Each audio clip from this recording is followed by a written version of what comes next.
اهلا بيكم. في الفيديو ده هتكلم عن فيلم ابو نسب لمحمد امام وماجد الكدواني ومن اخراج رامي امام. فلايك وسبسكرايب بقى يا جماعه، ويلا بينا على مراجعه الفيلم.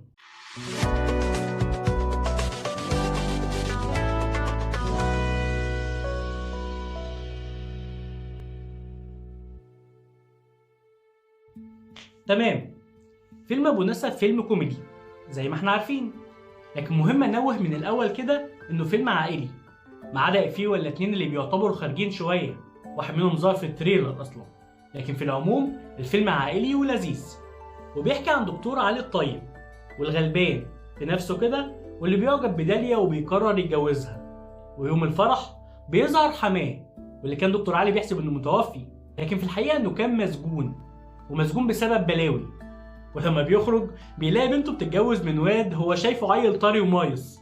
فبتبدا هنا احداث الفيلم بين داوود الشنش وبين دكتور علي الطيب الغلبان اللي حياته اتشقلبت في لحظه.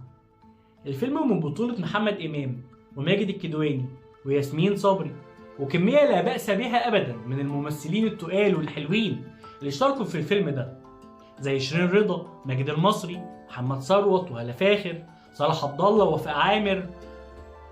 انا تعبت، ده لسه في ضيوف شرف كمان. بصوا، الفيلم مليان ممثلين. تأليف الفيلم بقى لأيمن وطار، والإخراج كان لرامي إمام. وخليني بسرعة أدخل بقى في إيجابيات الفيلم. الفيلم لذيذ يا جماعة، والكوميديا فيه فعلا بتضحك. أصل إحنا في مصر اخترعنا جنرا جديدة كده، إن الفيلم يكون كوميدي أدخله ما أضحكش ولا حتى ابتسم. لكن الحمد لله ده فيلم كوميدي وطلع كوميدي فعلا. فأحب من هذا المنبر أشكر الأستاذ عادل إمام وأولاده محمد ورامي على إننا ضحكنا أخيرا في فيلم تصنيفه كوميدي بعد خيبات كتير حصلت من ممثلين كبار في سنة 2023، خاصة في فئة الأفلام الكوميدية. ومش هجيب سيرتك يا هنين.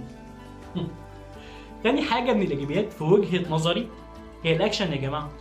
ده فيلم كوميدي، لكن مش معناه إن لو احتاجنا شوية ضرب نار على شوية مطاردات وتفجيرات إننا نهملهم. بالعكس، الأكشن اللي في الفيلم ده اتعمل حلو جدا، لأن أصلا الفيلم قايم على ردود فعل محمد إمام طول الفيلم على المواقف اللي بيتعرض لها مع حماه ومراته، وسط كل التفجيرات والضرب اللي بتحصل بسبب شغل حماه المشبوه. فبرافو للمخرج رامي إمام على اهتمامه بعناصر فيلمه، وإنه قدر يقدم كوميديا وأكشن متوازنين جدا ومعمولين حلو. برضه من أهم النقاط الإيجابية بقى هي الحالة الحاصلة بين محمد إمام وماجد الكدواني. عسل. كتير من المواقف الكوميدية اللي ضحكتني في الفيلم ده كانت بينهم تحديدا. هو في العموم الضحك في الفيلم جاي من ردود فعل محمد إمام أو أبو نسب بقى على البلاوي اللي بيقع فيها مع حماه ومراته. بس أحلى لحظات بالنسبة لي هي اللي بين ماجد الكدواني ومحمد إمام.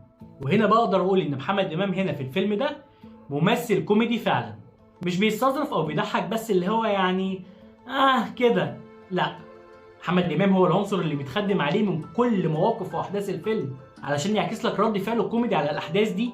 وبعد ما شفت الفيلم فأقدر أقول بكل بساطة برافو محمد إمام، لأنك قدرت فعلا تضحكنا بأسلوبك وردود أفعالك في فيلم أبو نسب. كمان ماجد الكدواني، بس كده كده يا جماعة ماجد الكدواني ختم جودة، بسم الله ما شاء الله، حاجة فاخرة جدا. ممثل تقيل قوي ومتنوع جدا، معجون مهارة وحرفنة. فالأستاذ ماجد من أهم النقاط الإيجابية طبعا في الفيلم ده. وبدون أي مبالغة ماجد الكدواني ممثل عبقري وكالعادة. أما بقى لو رحت للسلبيات وبدون ما أجمل الأمور، يعني أنت عايزة إيه يا ياسمين يا صبري؟ يا بنتي غير قصة شعرك حتى، أي حاجة.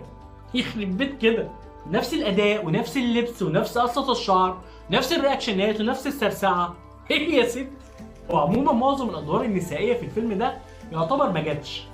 معظم الممثلين اصلا تحسهم ضيوف شرف. هي اللعبه كلها ماجد وامام وياسمين، هو الثلاثي ده، واللي كان حلو فعلا. لكن باقي الممثلين يا جماعه، طيب انتوا نسيتوهم ولا ايه؟ اخر حاجه بقى، فالفيلم ده وبشويه ذكاء كان ممكن يروح في حته تانية، وكان تقييمه فعلا يعلى بكتير عما انتهى اليه، ويبقى فيلم كوميدي تقيل وحلو. هو فيلم حلو بالتاكيد، لكن كان فيه فرص كتير انه يبقى احلى واتقل. وبس كده. تقييم الفيلم ابو نسب لمحمد امام هو 6/10.